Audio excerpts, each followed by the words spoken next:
buenas tardes. Muchas gracias por esta invitación. Compartir algunas ideas, pensamientos sobre ética médica. En las últimas 3 décadas ha sido experiencia frecuente leer o escuchar que varios de los grandes avances de la medicina contemporánea han creado nuevos problemas de ética médica que deben agregarse a los que existen desde tiempos de Hipócrates, muchos de los cuales, por cierto, todavía no han sido. Las noticias del primer trasplante de corazón en un ser humano, de la fecundación in vitro y del nacimiento de Louise Brown, la primera bebé de probeta, del uso terapéutico de proteínas y otras sustancias recombinantes, de la terapia génica, del nacimiento de Dolly y la posibilidad de la clonación humana, del uso de alimentos modificados genéticamente y en fechas más recientes, conocimiento completo del genoma humano, así como del posible uso terapéutico de células troncales derivadas de embriones humanos, han generado cada una de ellas ciertas reacciones en los medios, tanto nacionales como internacionales, que solo pueden calificarse de exageradas, amarillistas y hasta a veces histéricas.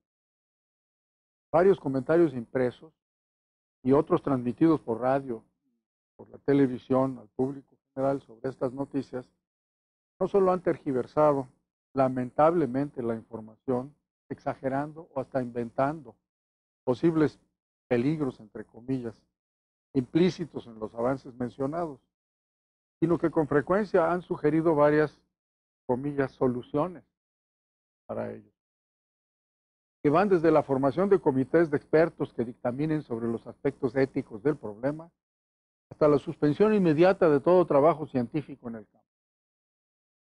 Tampoco han faltado grupos o individuos fundamentalistas que sistemáticamente se han pronunciado en contra de cada uno de los logros científicos mencionados, argumentando que son antinaturales o que se oponen a la voluntad divina. Esto no es desde luego un problema nuevo. La historia de la medicina registra que reacciones igualmente negativas, pero sin la cobertura y el impacto de los medios modernos, incluyendo a la televisión y al Internet, ocurrieron en 1796, cuando Jenner introdujo la vacuna contra la viruela en Inglaterra. En 1844, cuando Wells descubrió la anestesia y trató de extender su uso para aliviar, entre otros, el dolor del parto. En 1891, cuando se inició el uso clínico de los rayos X, descubiertos por Röntgen. A partir de 1945, cuando Domack primero y después Fleming encontraron formas efectivas de combatir muchas enfermedades infecciosas, etc. Cada uno de estos episodios que contribuyeron a transformar a la medicina de los siglos XVIII y XIX de una tarea más bien samaritana y terapéuticamente muy limitada en la medicina del siglo XXI, que cumple cada vez mejor con sus objetivos, porque cada vez lo hace de manera más científica. En su tiempo, todos fueron rechazados y satanizados, entre otras razones porque eran, como ya dije, antinaturales o porque se oponían a los designios de Dios. Buena parte de estos conflictos se debieron a falta de precisión en el concepto de ética médica. Desde luego el término ética se ha usado y se sigue usando por diferentes personas con muy distintos significados, con frecuentes teñidos de una fuerte carga religiosa, ideológica, cultural y social. Al nivel popular, lo ético habitualmente se identifica con lo que yo creo que es moral o está bien hecho, según mi religión, mis costumbres y mis amigos. Al nivel profesional, los filósofos reconocen a la ética como la rama de su disciplina que se encarga del estudio del comportamiento moral y consideran distintos tipos de ética, como el hedonismo, el pluralismo, el relativismo, el subjetivismo, naturalismo, así como varias formas de enfocarlos, como la ética normativa, en general, la ética cristiana, la ética profesional, o la metaética. Desde el punto de vista histórico, se habla de las éticas griega y romana, de la ética medieval, de la ética utilitarista, de la ética kantiana, de la ética fenomenológica, etc. En el mundo de la medicina, yo recuerdo que hace muchos años se hablaba de la deontología médica y que como estudiante yo nunca supe muy bien qué quería decir eso. Aunque el tono y la actitud de los que lo pronunciaban sugería un código permanente, crítico, riguroso e inviolable, cuya transgresión condenaba al culpable como un médico no ético, equivalente hoy a médico corrupto o hasta narco.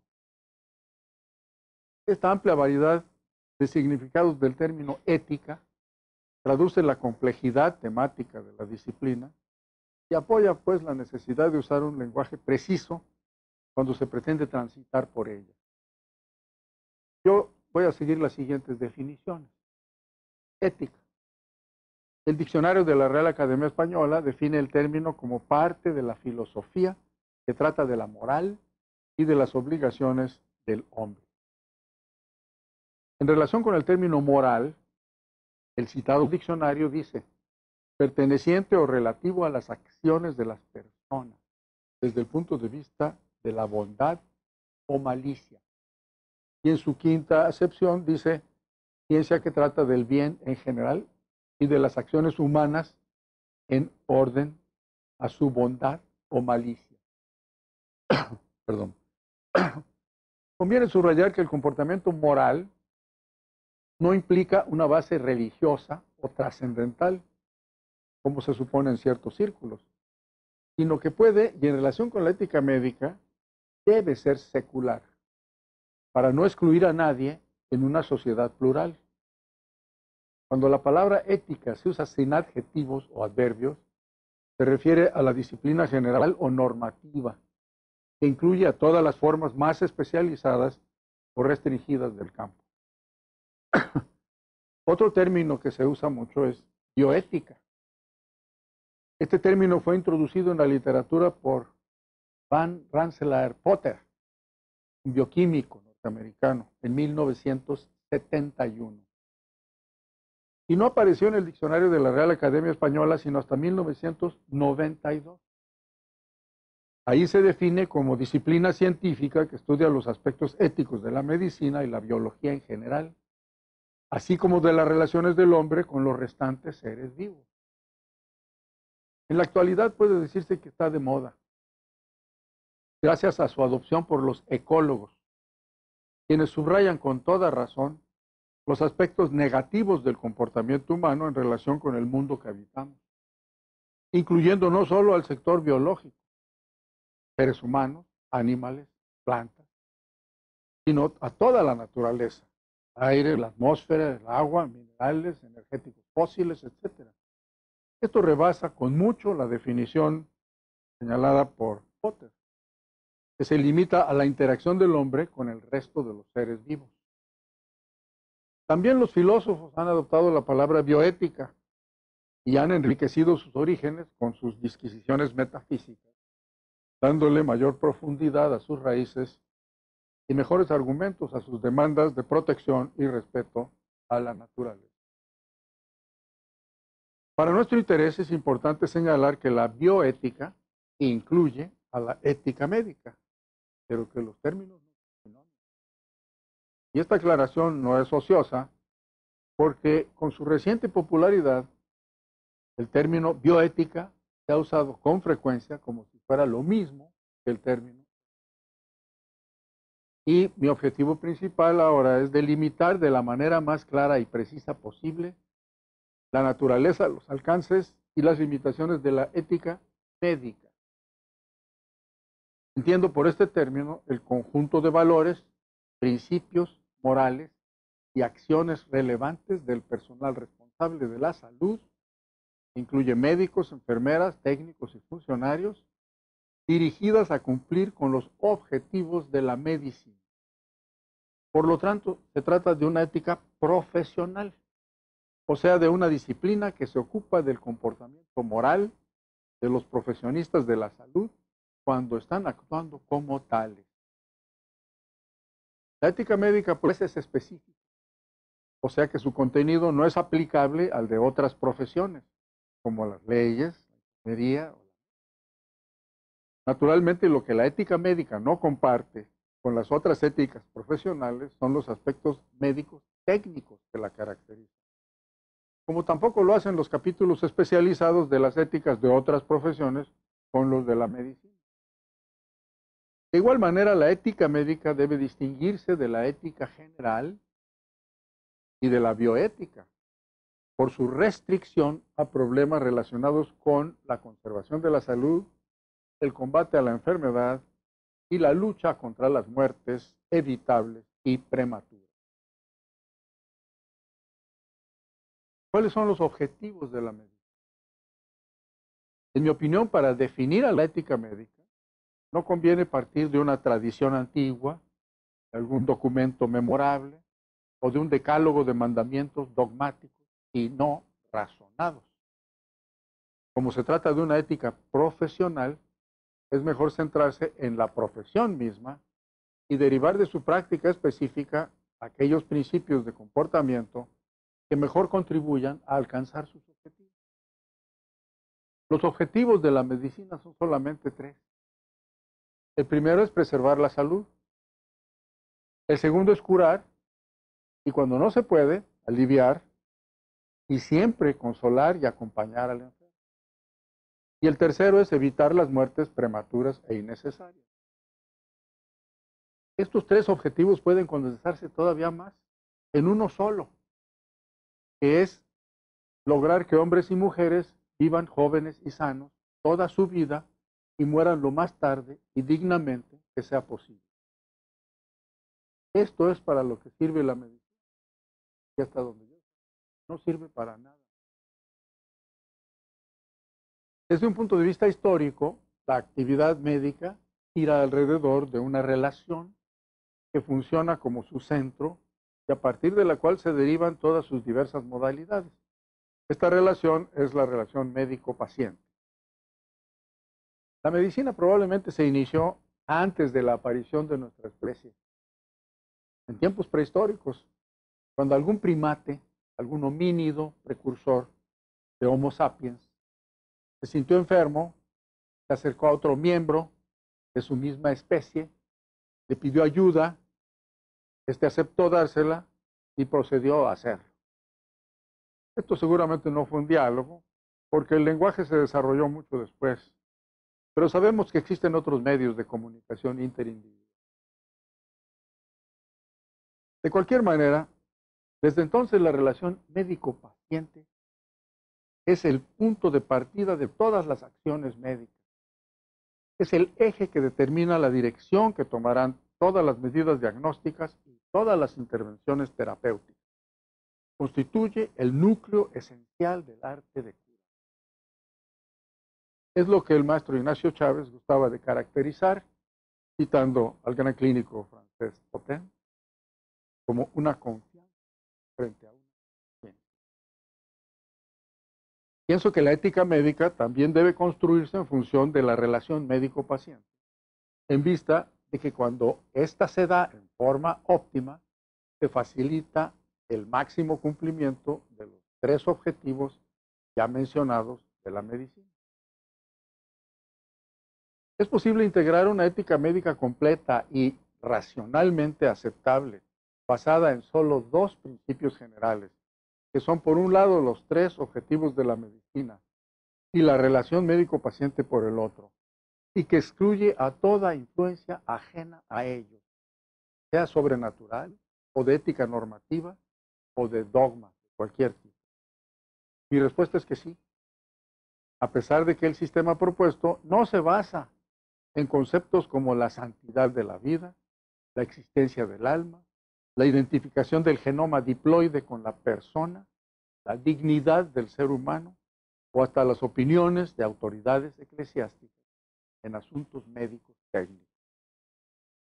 La ausencia de estos conceptos y opiniones en la estructura de la ética médica propuesta no obedece a una fobia personal antirreligiosa, sino más bien a una inclinación que favorece a la racionalidad por encima de la fe. Puntos medios. Por ejemplo, cuando se señala que la vida es sagrada, mi primera reacción es preguntar qué significa el término sagrada. ¿Por qué se le atribuye esta propiedad a la vida? ¿Cuáles son los hechos que apoyan esta afirmación? De cualquier manera, cuando se dice que el derecho a la vida es el primer derecho del ser humano, sin el que todos sus demás derechos no pueden ejercerse, me pregunto cuál es la justificación racional de este postulado. ¿En qué se basa esta proposición? Si solo se trata de una afirmación obvia, para tener derechos hay que estar vivo, o si se refiere al derecho legal que se priva, que se viola cuando se priva de la vida a otro, o sea, cuando se comete un homicidio, o si se trata de un dogma religioso que se acepta porque sí, porque es un dogma. Tradicionalmente, los códigos de ética médica se han construido alrededor de ciertos principios que se consideran involucrados directamente en la práctica de la profesión, como son los siguientes. Por ejemplo, el primero, respeto por la autonomía del paciente, a quien se considera como un individuo racional y autodeterminado que hace decisiones basadas en el conocimiento y en sus valores personales. El segundo, la veracidad, que se refiere al derecho del enfermo a conocer la verdad sobre su padecimiento, requerimiento básico para la buena comunicación entre el médico y el paciente y para que éste pueda otorgar su consentimiento informado. En tercer lugar, no hacer daño, el famoso primum non nocere, que incluye no solo evitar acciones nocivas intencionales, sino también cuidar que los efectos positivos del manejo del paciente siempre sean mayores que los negativos. En cuarto lugar, cuidar que todas las acciones estén dirigidas al beneficio del paciente, casi siempre, claro, según el médico. En quinto lugar, vigilar que el acceso a las facilidades médicas se haga con toda justicia, porque todos los seres humanos tienen los mismos derechos a una atención a la salud oportuna y de la misma calidad. Y finalmente, la confidencialidad, que demanda mantener secreta la información revelada de forma privada por el paciente. Indudablemente, estos 6 principios son de importancia fundamental en la práctica de la medicina. Y en la medida que se vigilen y se cumpla con ellos, la relación médico-paciente será más respetuosa, menos agresiva y más positiva en sus resultados. Pero como ya he señalado previamente, ninguno de ellos es específico de la medicina. Ninguno de ellos tiene que ver directamente con lo que caracteriza a la profesión médica y la hace distinta de otras actividades profesionales que son sus 3 funciones ya mencionadas. Los principios éticos, estos 6 principios éticos que he mencionado, se refieren al comportamiento del médico como ser humano. Son reglas de conducta que resultan en acciones moralmente buenas, pero que tienen la misma vigencia cuando el ser humano no está actuando como médico o cuando ni siquiera se trata de un médico. Son algo de lo que el hombre no puede ni debe desprenderse, cualquiera que sea su actividad profesional. Las acciones éticas derivadas del código ético médico propuesto tienen que ver exclusivamente con la realización óptima de la relación médico-paciente, que es cuando mejor se cumplen las funciones de la medicina. Por lo tanto, todo aquello que favorezca una relación médico-paciente franca y abierta, basada en la confianza inspirada en el enfermo por la actitud afectuosa e interesada del médico, así como por sus conocimientos técnicos profundos y constantemente actualizados, es bueno dentro de la ética médica. Lo contrario, o sea, todo aquello que interfiera con el desarrollo de una relación médico-paciente óptima, es malo dentro de la ética. Y de aquí es que se desprenden las 4 recomendaciones generales que voy a describir con objeto de redondear la presentación del Código de Ética Médica basado en la medicina. La primera recomendación es el estudio continuo.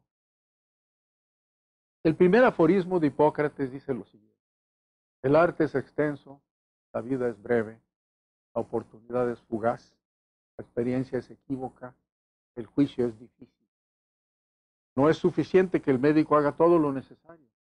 El enfermo y sus ayudantes también deben cooperar y las circunstancias deben ser favorables. Ahí el primer aforismo de Hipócrates. Y en la Grecia clásica la vida entera ya no le alcanzaba al médico para aprender toda la medicina que se conocía entonces. En la actualidad la situación es mucho más grave y se empeora cada día. Hace mucho tiempo que desapareció el último médico que sabía todo lo relacionado con algunas de las ramas generales de la, como son la pediatría, oncología y obstetricia, la cirugía o la medicina interna. Desde hace más de 100 años se empezaron a establecer diferentes especialidades. Algunas, como la oftalmología o la obstetricia, son todavía más antiguas. Estas especialidades se establecieron dentro de las 4 ramas generales que ya mencioné. Y ese proceso ha continuado en forma progresiva, casi genética.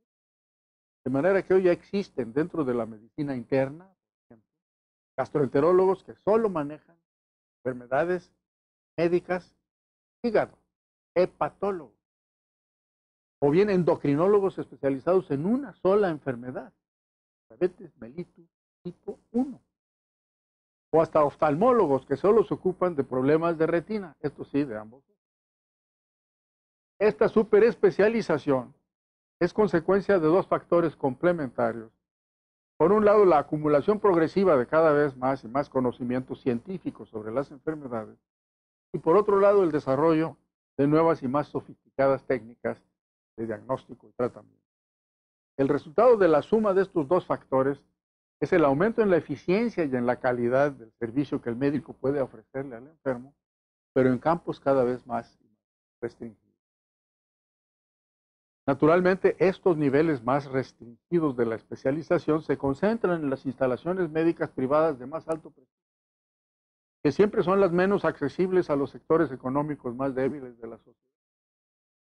Pero aún en las instituciones públicas que atienden a los derechohabientes de la seguridad social o de la asistencia pública, y hasta en la clínica rural más humilde y remota del país, la calidad de la atención médica depende de manera fundamental de los conocimientos y habilidades de los médicos responsables de proporcionar.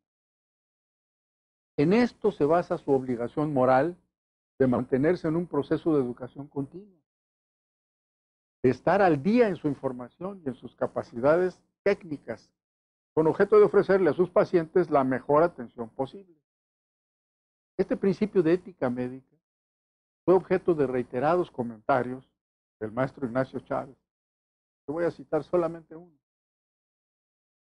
Dice el maestro Chávez, lo cito: Hipócrates, en su célebre juramento que han repetido 100 generaciones, no incluyó el tema del estudio y del saber médico. No lo puso entre sus obligaciones sagradas, que es que había de cuidar la salud y proteger la vida de sus enfermos. Ningún otro código lo enfatiza suficientemente. Ninguno lo pone entre los primeros. Y yo pienso que la moral médica empieza allí, justamente en prestar al enfermo el servicio mejor que la medicina ofrezca, en responder a la confianza del enfermo que se entrega con los elementos más eficaces que la medicina tiene. Y termina diciendo el maestro que el límite de la capacidad de ayuda que presta el médico sea el que hayan alcanzado los conocimientos de su tiempo, y no el otro, situado muy atrás, que le fija su ignorancia. La ausencia de este principio de ética médica en la mayoría de los códigos conocidos de la profesión es sorprendente. Que el médico debe tener la mejor preparación y que debe mantenerla a través de su educación continua parece obvio, pero no lo ha sido, ni para muchos pensadores preocupados por la ética médica, ni para muchos administradores de la medicina.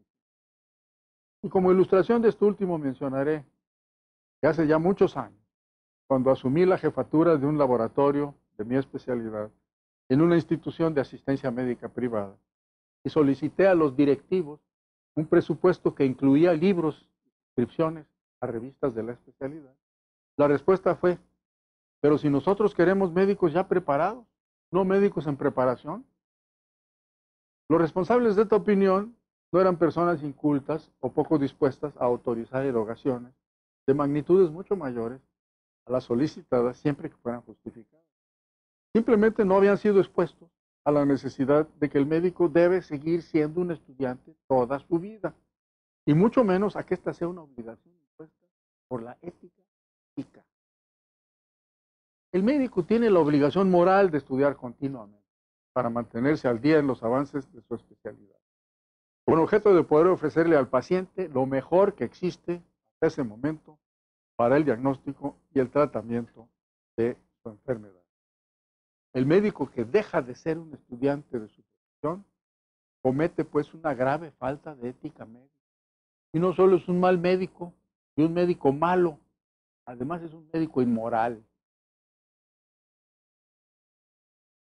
La segunda obligación ética médica de este código basado en los objetivos de la medicina es la información y la docencia. La palabra doctor proviene de la voz latina docere, que significa enseñar. En el diccionario de la Real Academia Española, la segunda acepción de la palabra doctor es médico. La primera es grado académico máximo otorgado por una universidad. Es interesante que en castellano y en otras lenguas del mundo occidental los términos médico y doctor se usan como sinónimos, lo que sugiere una relación antigua entre la medicina y la docencia, que en verdad puede documentarse desde tiempos anteriores a Hipócrates. En la antigüedad no había escuelas de medicina, por lo que los interesados en aprender el arte se acercaban a algún médico ya formado, generalmente de prestigio, se convertían en sus discípulos.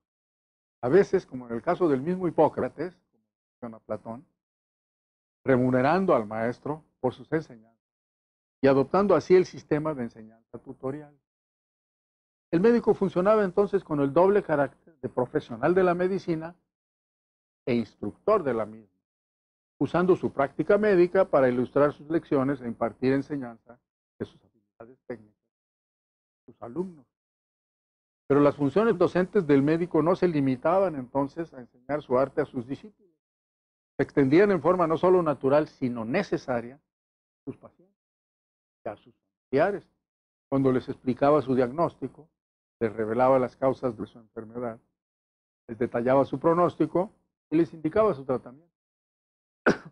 Con las grandes limitaciones impuestas por sus reducidos conocimientos y su carencia casi absoluta de elementos terapéuticos, la palabra le ayudaba al médico a cumplir con los objetivos de la medicina. La falta de casi todos los recursos que constituyen a la medicina moderna la suplía el médico hipocrático con la comunicación más amplia de todo lo que sabía de su arte antiguo, a sus pacientes y a sus familiares.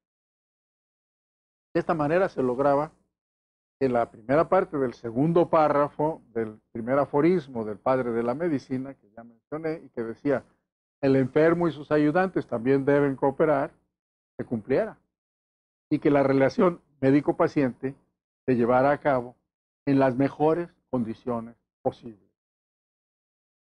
Estas dos formas de participación del médico antiguo en la enseñanza, sus dos estilos de ser doctor, sus alumnos con sus enfermos, no han cambiado a través de 25 siglos, aunque no siempre se han ejercido con la misma convicción de su importancia crucial para el mejor cumplimiento de los objetivos de la medicina.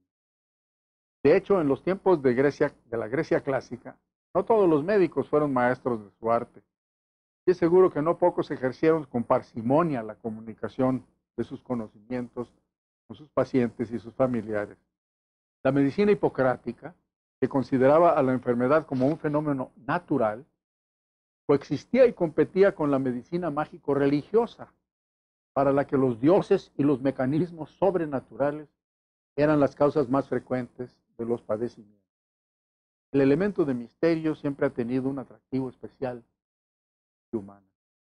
Y frente a los sacerdotes y hechiceros que incriminaban a Zeus y a otros habitantes del Olimpo como los causantes de las enfermedades, el médico hipocrático estaba forzado a competir con las mismas armas, invocando efluvios, miasmas, perversiones dietéticas, malos aires, climas siniestros, que en ausencia de los dioses también actuarían en los hombres por medio de mecanismos misteriosos.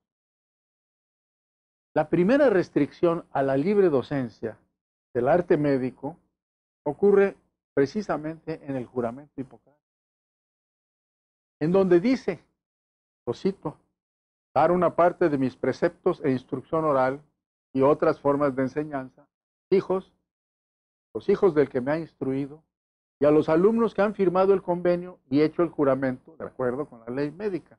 Y agrega, pero a nadie más. Esta cláusula de exclusión, que debe ser una de las primeras en la historia, sirve como indicador de las profundas diferencias que separan a la ética médica antigua de la moderna. Los que defienden el juramento hipocrático como vigente en nuestro tiempo, seguramente pasan por alto o ignoran que la cláusula citada crea una membresía exclusiva en un grupo especial que disfruta del privilegio de docencia en el arte al que no tienen acceso los no miembros. A lo largo de la historia, el tema de la docencia, de la medicina y de la libre y amplia comunicación de la información médica a los enfermos y a sus familiares ha recibido muy escasa atención en los muchos códigos éticos médicos. En algunos de ellos, el médico es el dueño de esa información y se deja a su criterio cuáles de esos datos pueden y deben conocer el paciente y su familia. En otros, se especifica que una forma como el médico puede conservar su autoridad sobre el paciente es no revelándole datos que el médico ya posee y el paciente quisiera conocer.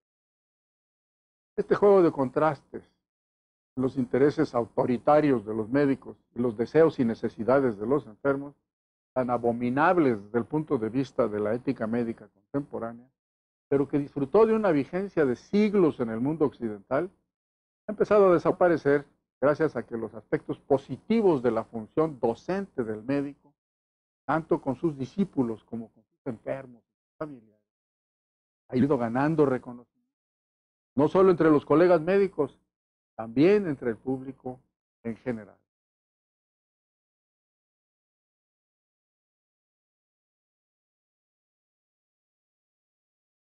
La obligación ética médica de enseñar el arte no termina con la instrucción más amplia del enfermo y sus familiares. Se extiende a todos aquellos que puedan beneficiarse, lo que incluye a colegas, ayudantes, a residentes, enfermeras, estudiantes. Además, la actitud de docencia permanente, de aprovechar toda oportunidad para difundir los conocimientos médicos que puedan ser útiles, reviste varias otras facetas. El médico ético comparte sus conocimientos en forma abierta con sus colegas en congresos y reuniones profesionales, en las cuales es al mismo tiempo profesor y alumno de sus pares. También puede ser maestro de estudiantes de medicina, sean de pregrado o de posgrado, o bien escribir libros o artículos sobre temas de su especialidad dirigidos al gremio médico. Pero su obligación ética docente rebasa el gremio de los proveedores de salud y abarca a toda la sociedad, por lo que debe participar en distintas formas de divulgación de su arte, como conferencias al público en general, artículos de divulgación de temas, campañas de saneamiento ambiental, etcétera, siempre cuidando no caer en el campo promocional. La responsabilidad de compartir sus conocimientos especializados con la sociedad la adquiere el médico en forma ineludible, porque su carrera profesional ha sido posible gracias al apoyo generoso de la sociedad, que con sus impuestos ha creado las escuelas, las universidades y los hospitales en donde ha aprendido su profesión. El médico que no enseña, que no explica con paciencia a sus enfermos y a sus familiares todos los detalles de su enfermedad y de su tratamiento, tantas veces como sea necesario, que no instruye a sus colegas, ayudantes y estudiantes sus conocimientos especializados y que no participa en labores de divulgación de la medicina para el público en general, está cometiendo una médica. Es un...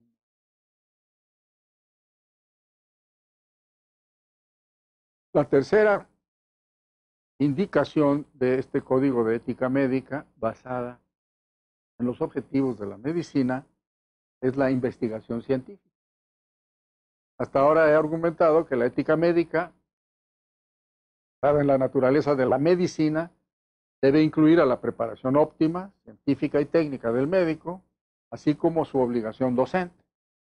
Ambos deberes morales casi no se mencionan o directamente de plano no aparecen en la mayor parte de los códigos éticos médicos, históricos o contemporáneos.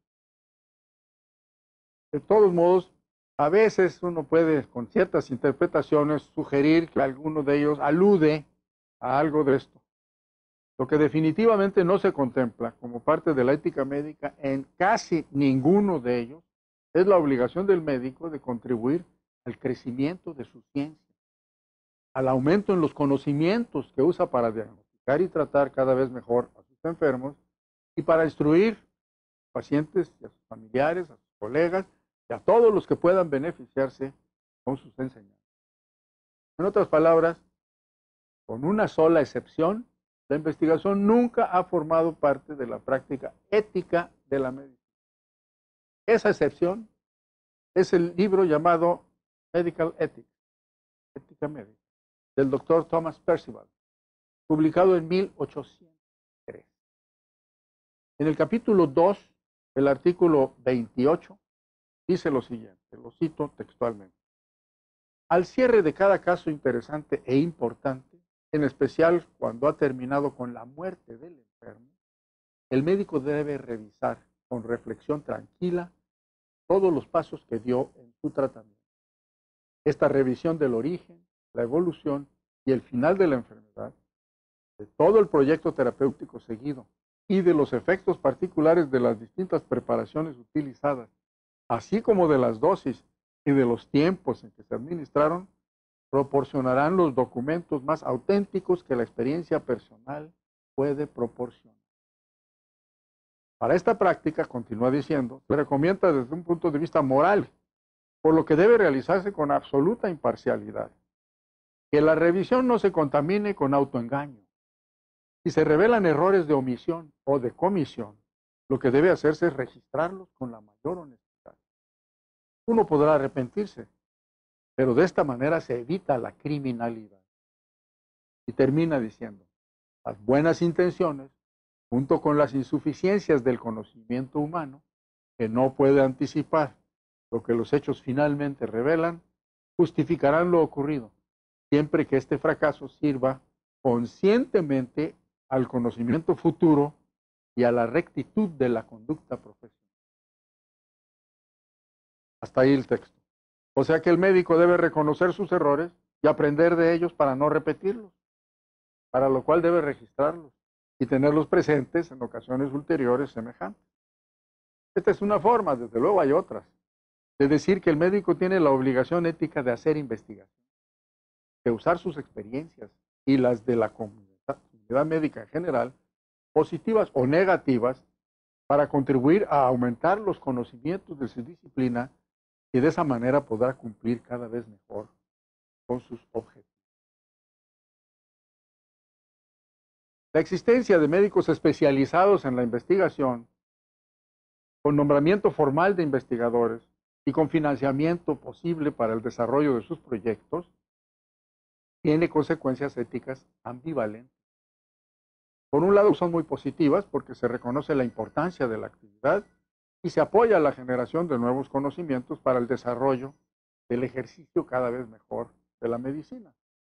Pero por otro lado da pie a que los médicos no investigadores se encojan de hombros y digan, la investigación es una especialidad en medicina, como también lo son la pediatría o la radiología.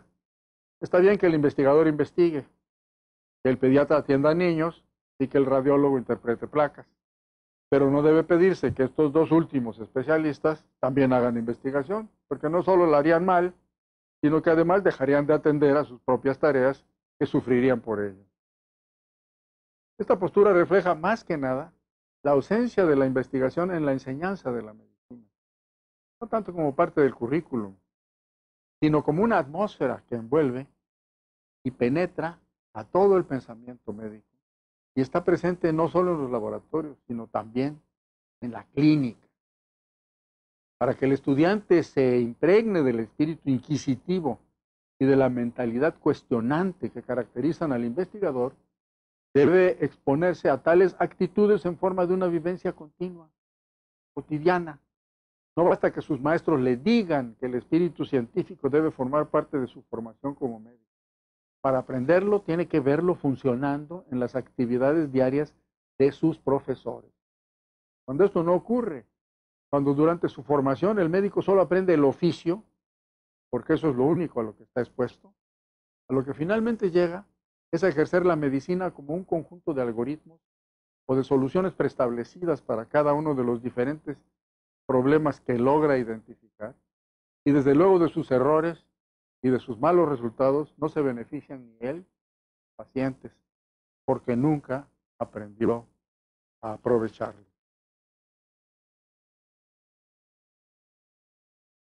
Considero que la investigación es un deber moral del médico, porque no hacerla o no intentarlo lo hace culpable de por lo menos 4 faltas de ética, a saber, la primera, es culpable de traición a la medicina y a todos sus colegas médicos de todo el mundo, ya que el médico que no investiga simplemente se aprovecha del trabajo y los descubrimientos de todos los demás que sí lo hacen, explotándolos sin agregar o sin siquiera intentar agregar un ápice de nueva información. La segunda, es culpable de no cultivar el espíritu crítico y analítico, la costumbre de la duda sistemática, el reflejo de poner a prueba cualquier hipótesis, que indudablemente forman parte del armamento científico que el médico debe poseer en el más alto grado para encauzar su pensamiento en la relación médico-paciente. En tercer lugar, es culpable de negligencia personal, ya que desaprovecha la oportunidad maravillosa de explorar el mundo de lo desconocido en el ser humano, que es el modelo más complejo y más admirable que existe en la naturaleza. Y en cuarto lugar, es culpable del peor crimen que puede cometerse contra la medicina misma, que es considerarla un oficio en lugar de una profesión, un modus vivendi, en vez de una misión, una chamba cualquiera, en lugar de la más noble aventura. Para mí, esta es la violación más grave de la ética médica, el acto supremamente inmoral dentro de la medicina. Y finalmente, la cuarta regla de ética médica, derivada de los objetivos de la medicina, es el manejo integral del paciente. El médico debe tener siempre presente que el enfermo acude a solicitarle ayuda para que lo cure o lo alivie de su padecimiento, lo que es algo distinto de su enfermedad. El padecimiento incluye a la enfermedad.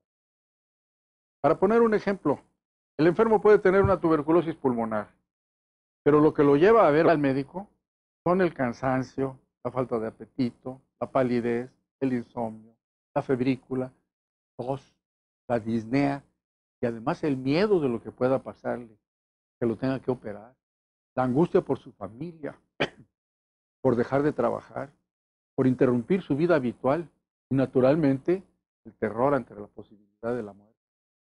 Todo esto es lo que el enfermo padece y es lo que espera que el médico le quite al curarlo. El paciente no es un caso de tuberculosis pulmonar, como seguramente sería clasificado y referido en los registros de las instituciones hospitalarias. Y como se comentaría entre colegas médicos, el paciente tiene un padecimiento que incluye la tuberculosis pulmonar y también otras muchas cosas que forman parte de su persona, de su existencia como ser humano. Es con este carácter con el que se presenta en la consulta y no como un par de pulmones infectados por el bacilo de Koch. Es claro que si la enfermedad se trata en forma adecuada, buena parte o todo el padecimiento se irá aliviando. Pero así como la tuberculosis requirió de pruebas diagnósticas y de prescripción de drogas eficientes, también el resto de la carga que agobia al paciente necesita ser identificada, examinada y manejada por el médico con delicadeza, discreción y respeto, porque el enfermo acudió a solicitar ayuda para que le resolvieran su problema, porque él no podía hacerlo solo. El médico que no se involucra en su atención con el padecimiento integral del paciente, sino que se conforma con diagnosticar y tratar a la enfermedad, está cometiendo una grave falta de ética médica al no cumplir con los objetivos de la medicina. Está ignorando su obligación profesional de curar o aliviar cuando no puede curar y siempre apoyar a enfermos. Y el que hace esto es un médico inmoral. Creo que la síntesis de las cuatro recomendaciones de ética médica basada en la naturaleza de la medicina, como la he presentado, puede funcionar. 4 principios señalados: el estudio continuo, la información y la docencia, la investigación científica y el manejo integral, contribuyen a que la relación médico-paciente sea óptima, lo que a su vez favorece que se cumplan los objetivos de la medicina. Esto es lo que yo puedo decirles a ustedes en relación con la ética médica y estoy en posición para dar. Muchas gracias.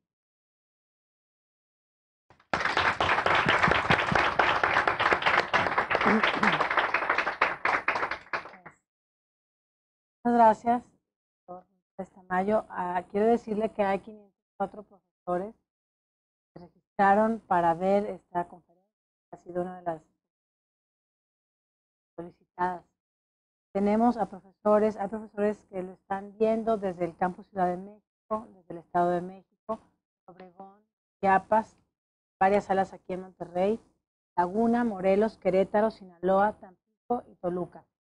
De las salas que tenemos registradas. Hay una pregunta que nos llega del campus Laguna, del profesor Rafael Pulgarín, y él le dice: doctor, si uno de los principios éticos de la medicina dice que debe haber comunicación abierta entre el médico y el enfermo, es decir, que el médico debe informar al enfermo de su enfermedad, la pregunta ¿es ético que el médico informe a un enfermo gravemente enfermo de SIDA o cáncer, por ejemplo, que tiene esa enfermedad y que le queda poco tiempo de vida? En la práctica, normalmente los médicos informan de esto a los familiares. Rafael Karim Gómez de Laguna.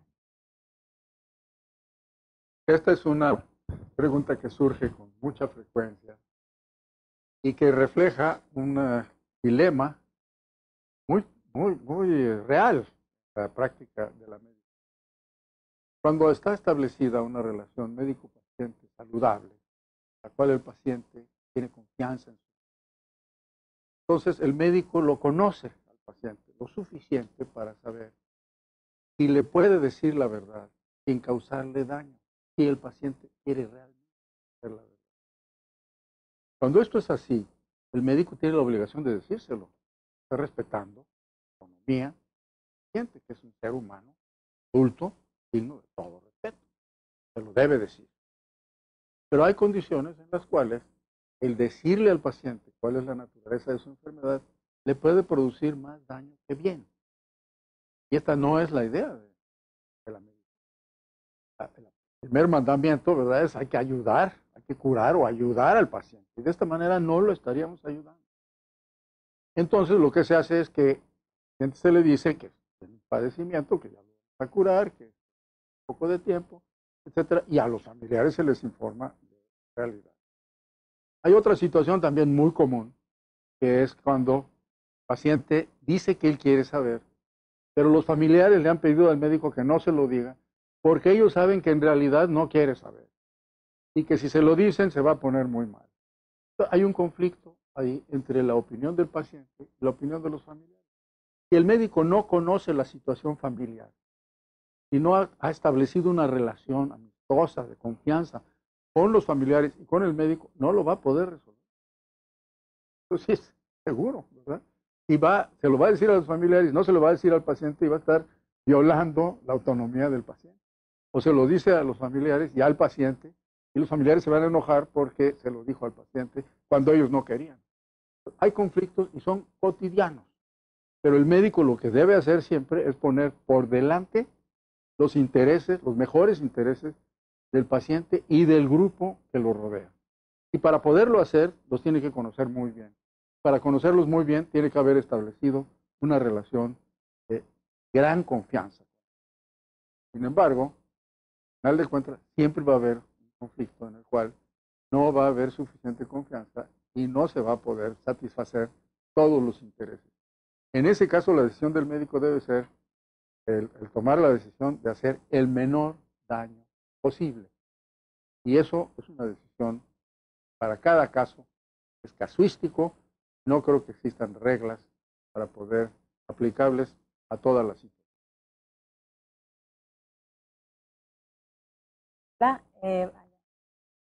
Doctor, un poco hablando de diferentes paradigmas en el paciente médico. En el caso de los Estados Unidos, por ejemplo, desde hace unos cuantos años hay una especie de paradigma nuevo donde el paciente es muy activo en su propio tratamiento. De hecho, es una parte que toma conjuntamente con. Y mi impresión es que acá en México no hay tanto involucramiento por parte del paciente. De hecho, la palabra paciente implica cierta pasividad. ¿Qué podría decir acerca de la situación y de toma de decisiones por papá era o es de los pacientes?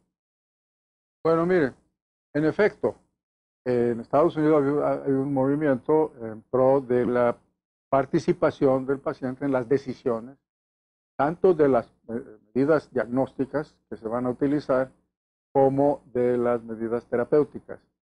El médico tiene la obligación moral de informarle al paciente sobre qué se le va a hacer, qué riesgos tiene, qué información se pretende obtener, para qué la va a utilizar, y en casos terapéuticos, pues qué se le propone como tratamiento, qué síntomas colaterales puede tener, qué complicaciones.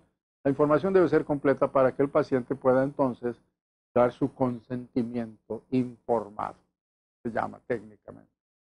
De hecho, esto se ha exagerado en Estados Unidos por la práctica de la medicina defensiva.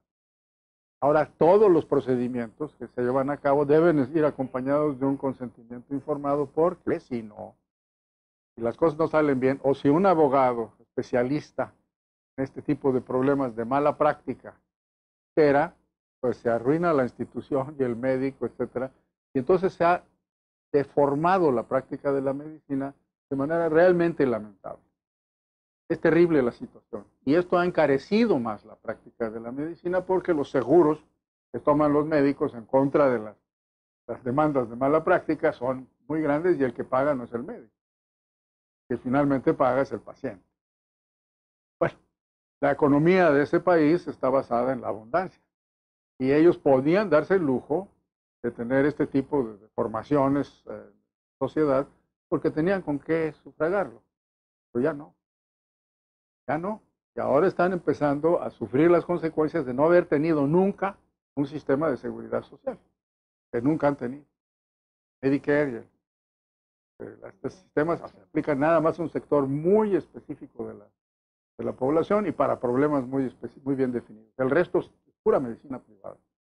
Y la medicina privada ahorita la están tomando las compañías de seguros, que están agregando a este tercer miembro ahora de la relación médico-paciente, que es el paciente, el médico y la compañía de seguros. No, ya lo creo que va a haber. Lo que pasa es que había cerca de 60 millones de individuos asegurados hace unos 15 años en Estados Unidos, ahorita hay 30. Las compañías de seguros, como exageraron sus exigencias, están perdiendo clientes. Bueno, nosotros vamos como 15 o 20 años atrás y estamos copiando exactamente esa estructura que ya vimos a lo que conduce. Pero se están multiplicando las compañías de seguros en México que ofrecen este tipo de estructura, y que en la letra chica del contrato que se firma están todas las exclusiones y las cosas que no se pueden hacer, etcétera, etcétera. Bueno, nosotros estamos copiándolo. Además, ya pasamos una ley que favorece ese tipo de estructura económica de la profesión. Pero el punto es el siguiente: la relación que existe entre el médico y el paciente en nuestro país tiene que tomar en cuenta el nivel cultural del paciente. Nosotros tenemos una clase social relativamente pequeña en donde existe exactamente la misma situación que en Estados Unidos. Un sentimiento informado, gente que entiende cuando el médico le explica, etcétera, la misma situación. Pero hay una masa muy grande, pero muy grande, que es con los pacientes con los que yo trabajo, que no tiene la capacidad ni para entender qué quiere decir lo que se le está diciendo. Entonces el médico tiene que asumir esa responsabilidad.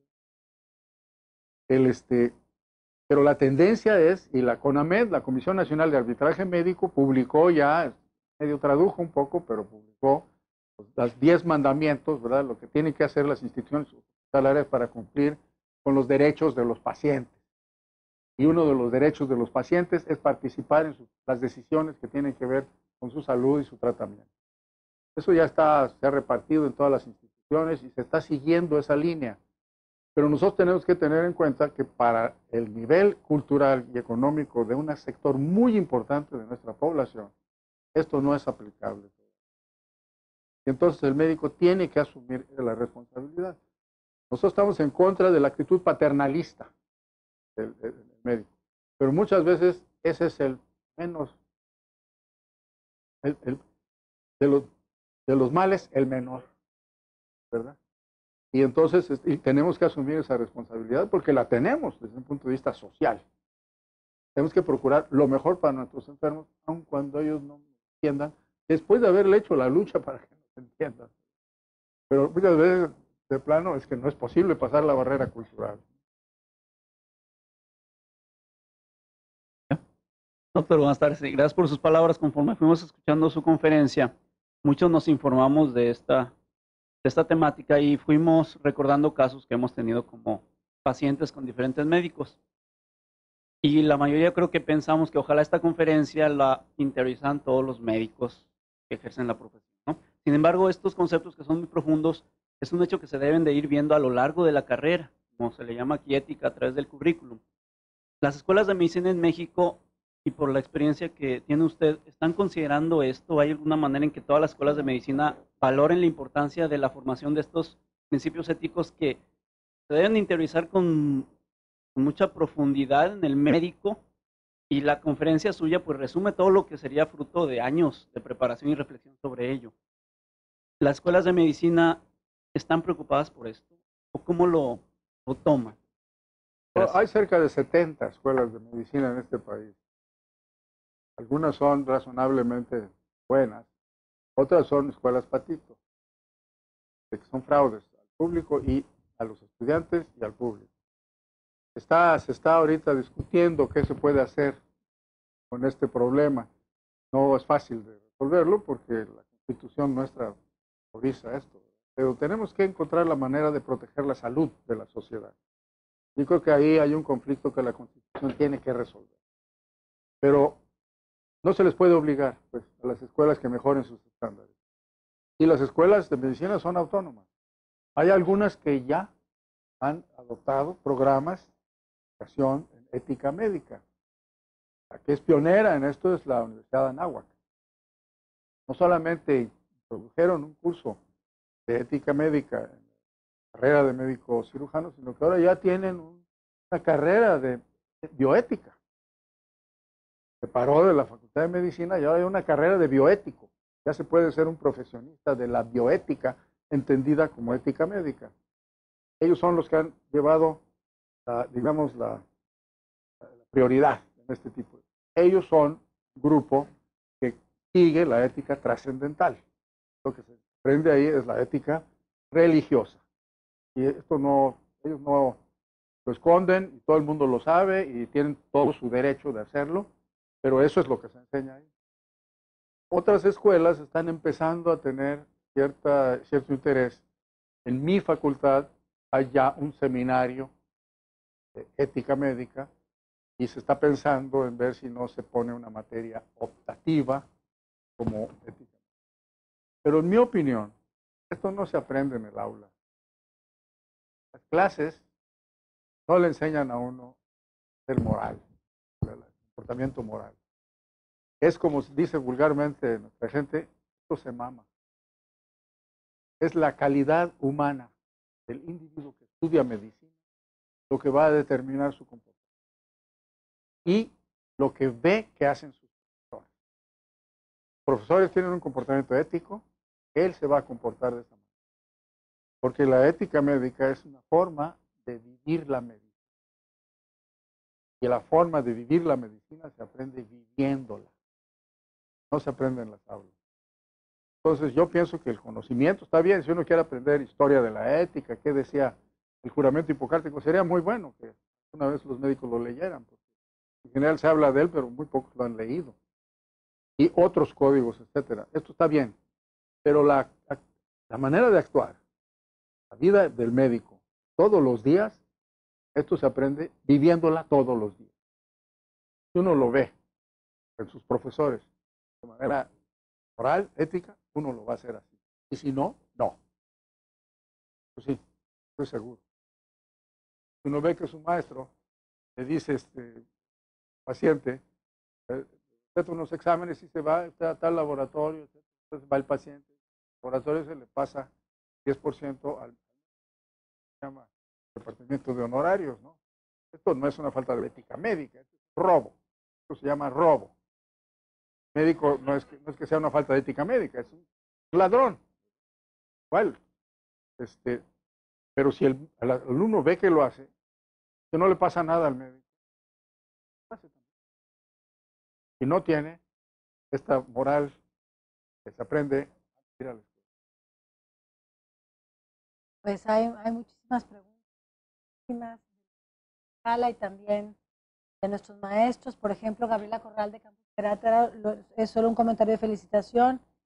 Dice, buenas tardes, doctor. Encuentro que guardando sus diferencias, los puntos que usted menciona para la ética médica son aplicables a nuestra labor docente también.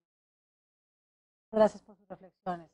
Hay algunas preguntas muy interesantes. Hay una de Laura Campuzano, del Campus Monterrey. Ella le pregunta, está aquí en la sala, pero prefiero la pregunta, por cierto. ¿Qué opina usted de la relación entre la comunidad médica y los laboratorios de medicina? ¿No le parece que hay una relación perversa entre el médico que obtiene un viaje por cuenta de cierto laboratorio, dada la cantidad de veces que ha recetado determinado medicamento? Yo quisiera decir esto, los médicos somos seres humanos. Y como ocurre con los seres humanos, entre los médicos también hay pillos, ¿verdad? Hay gentes que cometen fraudes, que cometen robos, que hacen barbaridad y media. Y entre estas barbaridades hay el que vende sus servicios a un laboratorio farmacéutico a cambio de un viaje. Que sí prostituye la profesión. Esto es natural, también lo hacen los arquitectos y los ingenieros y los policías de caminos, digo, porque son seres humanos, no porque sean, no es una deformación profesional, ¿verdad? Es un problema humano. Y entre los médicos también hay. Y algunos laboratorios se aprovechan de que hay este tipo de fascinerosos dentro de la profesión y los compran. Están en el comercio, están para ganar dinero, no para promover la moral médica. Y esto lo sabemos y lo vemos y algunos hasta los conocemos, ya sabemos quiénes son. No lo podemos dar, pero en general la relación de las casas de productos farmacéuticos con los colegios médicos, con los grupos que hacen, por ejemplo, congresos, cirujanos, ¿verdad? Van y le piden al laboratorio X que les pague el viaje de un profesor que viene de tal sitio y que dé conferencias, etc. Ellos lo apoyan y esa es una relación muy saludable, excelente. Pero hay también el otro lado de la moneda. Todas las monedas tienen dos caras, excepto las falsas. Bien. Bueno, pues hay más preguntas. Hay otra pregunta de Javier Serrano, pero yo prefiero redactarla. Dice, ha comentado que los tres objetivos de la medicina pueden resumirse en la búsqueda de hombres y mujeres eternamente jóvenes. De hecho, esa es una constante que se ha visto a lo largo de la historia como una ofuscada obsesión por la búsqueda de la eterna juventud. Sin embargo, hoy en día ese sueño parece que puede ver la luz a través de las terapias eugenésicas, lo cual abre tremendas repercusiones éticas ante las cuales hemos de dar una respuesta. ¿De dónde deben partir las mismas? ¿Del ámbito médico, político, social? Yo no he dicho que la medicina busca la eternidad, juventud y de la vida. No lo he dicho porque no sé qué quiere decir. quiere decir la eternidad, no tengo la menor idea. Ni tengo mucha prisa por vivir. Simplemente lo que yo dije es que prolongarla mientras haya salud, juventud, y luego evitando que la gente se muera por causas prevenibles o innecesarias.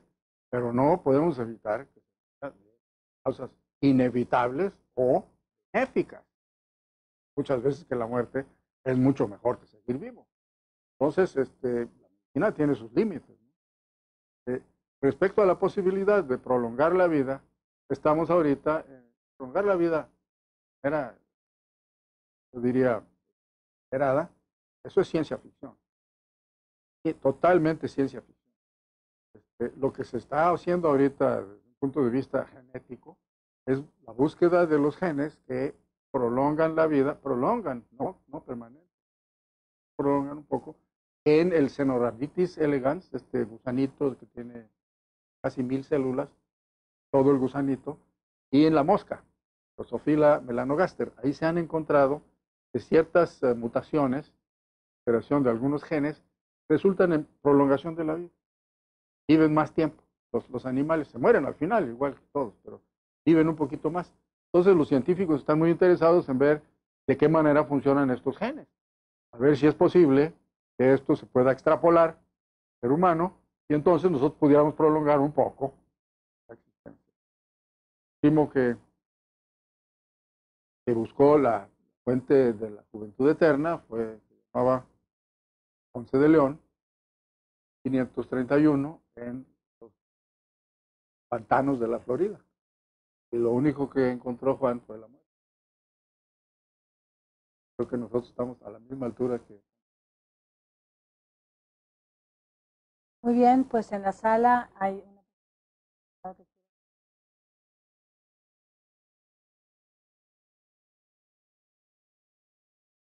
Realmente era un comentario.